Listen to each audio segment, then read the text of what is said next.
I don't think people understand the true power of the wind. It's not just air moving around, it's a divine force at work. Greetings from Obi Nnukwu Chineke. Today is Saturday, September 28, 2024.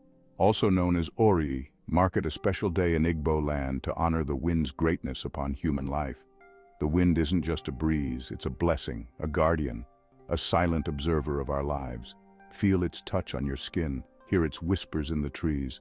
The wind watches over you, guiding and protecting, just like the elements, water and sand, that sustain all life. Embrace this day to celebrate the wind's constant work to secure your presence on earth to avoid blacklist after death. Thank Chukwu Okike Abiama, the creator of wind, water and sand, the owner of all human, for his loving kindness via the wind.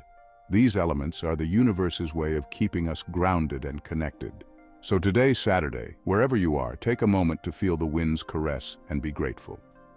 It's a reminder that you are part of something greater, something divine.